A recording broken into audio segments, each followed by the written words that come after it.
Goeiemôre, Dok Matt wat praat.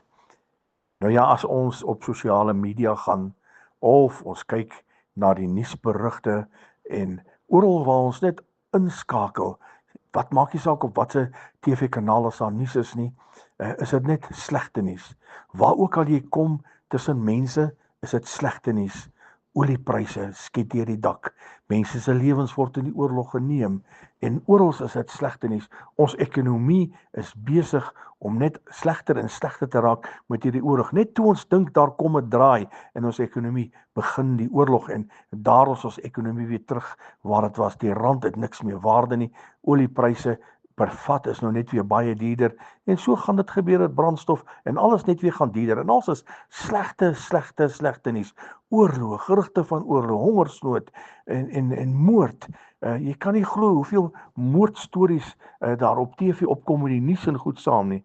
En alles is net slegte nuus. Maar Jesus is goeie nuus. Kyk, die redder het gekom. En toe die redder kom, toe bring hy goeie nuus saam. Hy bring toe lewe. Hy bring lewe in oorvloed. En as jy nou moeg is vir slegte nuus, draai na die Heiland toe, want hy is die een wat net goeie nuus vir jou gee. Goeie nuus in alle opsigte. Goeie nuus, hy's daar vir jou. Hy sal sorg vir jou. Hy sal jou deurdra. Hy sal onderneem in die lelikste en die slegste omstandighede. Is hy daar om vir jou te onderneem, my liewe vriend? Goeie nuus. God is good news. Beste nuus wat jy ooit kan kry is by die kruis, by Jesus. Hy is die een wat goeie nuus bring. Ek dank hom dat hy 'n goeie nuusgewer is. Herlewingsgroete.